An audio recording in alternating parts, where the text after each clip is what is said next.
Okay, Assalamualaikum and good morning everybody. Okay, sekarang kita masuk kepada sampling distribution of the proportion ataupun sample proportion. Okay, jadi yang sebelum ni kita belajar tentang sampling distribution of sample mean, yang X bar tertabur secara normal, kemudian ada mu dan juga sigma squared bahagi n. Okay, so now what is the proportion? So actually proportion ni dia hampir sama macam satu ratio perkadaran ataupun the probability macam formula probability. Contoh kalau katakan contoh yang biasa cikgu gunakan ialah what is the proportion of student who wear spec in this class. Let's say in that class kita ada 30 orang pelajar.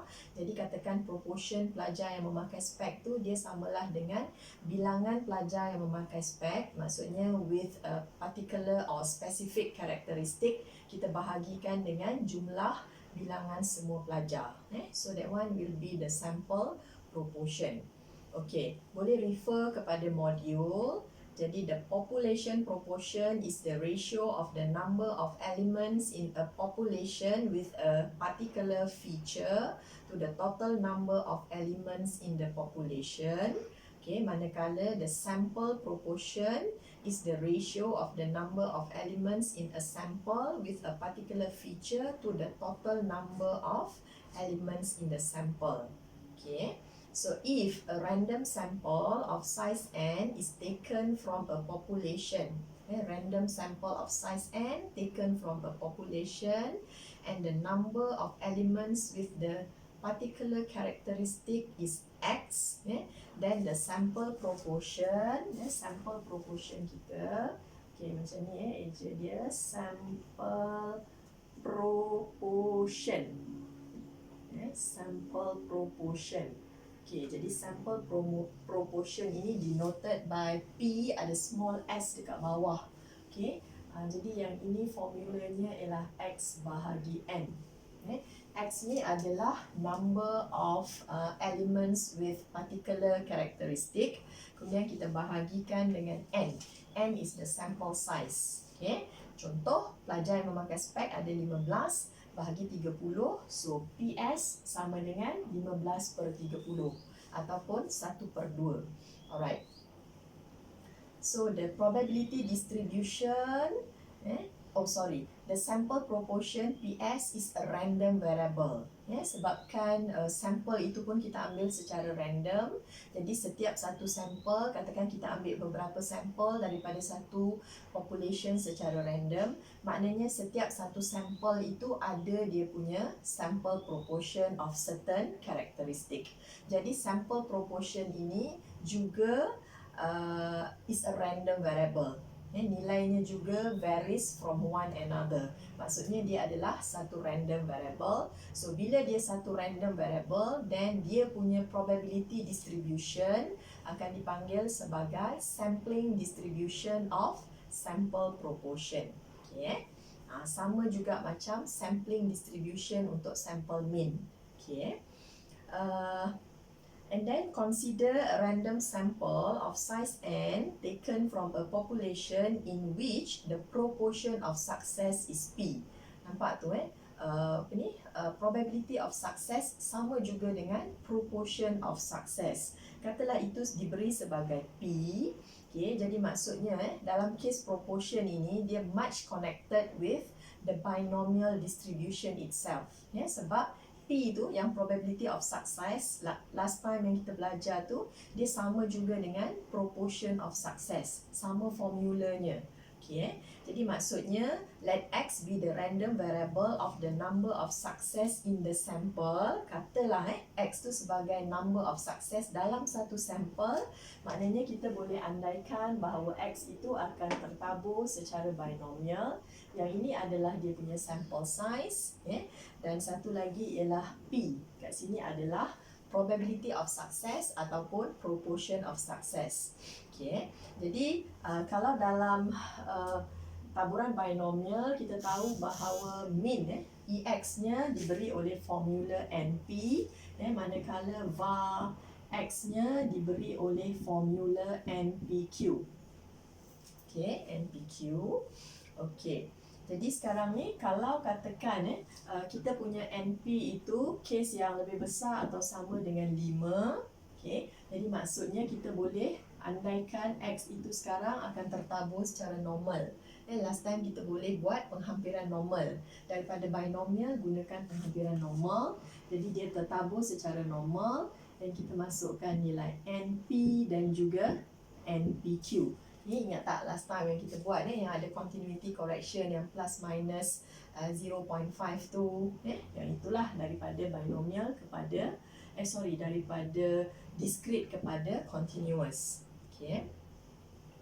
Jadi if PS is the random variable of the proportion of success in the sample, dan kita ada PS tadi sama dengan X per N. Ini kita dah tahulah. Okay, sini X per N. Then we want to check what is the sampling distribution of the sample proportion. Jadi sekarang cikgu akan cari apakah mean kepada sample proportion. Okay, so saya akan masukkan nilai ini X per N. So selepas ini kita akan dapat bawa keluar sini jadi 1 per N. Kemudian kita ada EX lah kat dalam ini. Okay, jadi sebabkan kita boleh bandingkan dia dengan binomial distribution, jadi kat sini kita akan ada 1 per N, kemudian darabkan dengan EX untuk binomial distribution ialah NP, so cancel, kita akan dapat P. Jadi maksudnya EPS ataupun mean for sample proportion is the proportion itself, the proportion of success or the probability of success itself. So itu adalah mean untuk sample proportion. Manakala kalau kita cuba pula untuk variance for sample proportion, mana pula pemadam? Sini pemadam sekejap ya. Masya Allah. Okay. Sekejap. Tak jumpa pemadam lah pula. Okay, var PS. Var PS ni ataupun var X bahagi N. So selepas itu kita akan ada dekat sini bila kita keluarkan dia jadi 1 per N squared. Okay, kemudian sini ialah variance X. Okay, kemudian kita boleh compare dengan var X untuk binomial distribution. So kita akan ada dekat sini NPQ. Ini NPQ. So cancel ni tinggal 1 N kat bawah. Jadi maksudnya kita ada PQ per N. So that one is the variance for PS. Jadi sekarang kita sudah dapat mean dan variance untuk sample proportion. Jadi kesimpulannya, the sampling distribution for sample proportion, so PS will be normally distributed. Dekat sini kita akan ada nilai P. Kemudian dekat dia punya variance ialah PQ per N. So this is the sampling distribution for sample proportion. Mean-nya adalah P dan variance-nya adalah PQ per N. Okay, P ni ialah probability of success ataupun proportion of success. Yang ini adalah dia punya pelengkap. Probability of failure then divided by the sample size. The small n is the sample size. Okay. In general, the sample size is sufficiently large if NP dia lebih besar atau sama dengan 5 dan juga NQ lebih besar atau sama dengan 5. So when using the normal approximation to the binomial distribution, a continuity correction must be applied. Okay, jadi yang sebelum ini yang kita buat continuity correction, masih ingat lagi tak kita menggunakan plus minus 0.5 kan? Plus minus 0.5. Tapi kalau untuk sample proportion ini kita akan menggunakan plus minus 1 over 2n, where n is the sample size. Okay, kita akan ada macam ni, dia punya continuity correction khusus untuk sample proportion. Jadi kalau katakan dalam soalan, katalah dia ada carilah kebarangkalian sample proportion yang lebih besar atau sama dengan nilai A. So apa dia punya continuity correction, maksudnya kalau lebih besar atau sama dengan A, katalah A dekat sini kan. Okay, jadi lebih besar atau sama, so sepatutnya kita akan start di sini sebab dia akan macam dia lalu A. Okay, jadi maksudnya dekat sini dia akan jadi kebarangkalian PS yang lebih besar daripada A tolak 1/2N. A tolak 1/2N. Okay, macam itulah. Okay. Kemudian kalau ada case, apa lagi nak?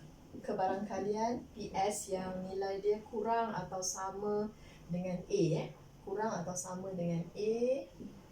Kurang atau sama dengan A. Kurang atau sama, jadi maksudnya kat sini A. Lalu A maksudnya dia akan bermula daripada sini. Untuk kurang atau sama, so dia akan jadi P, PS yang less than A tambah 1/2N. So konsep dia sama je macam hari tu, yang tambah tolak 0.5 tu, cuma bezanya dia tambah tolak 1/2N.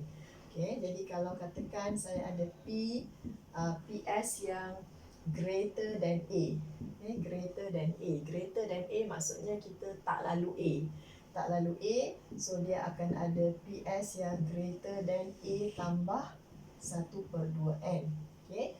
Then finally for P, PS yang less than A maksudnya tak lalu A untuk less than ke sebelah sana, jadi maksudnya kita akan tolak. Okay, tolak iaitu kebarangkalian PS yang less than A tolak A tolak 1/2N. Okay, jadi kita akan buat continuity correction dahulu, and then baru followed by the standardization, and we are going to use the normal table to find the probability, macam yang sebelum ni. Okay, sekian, terima kasih.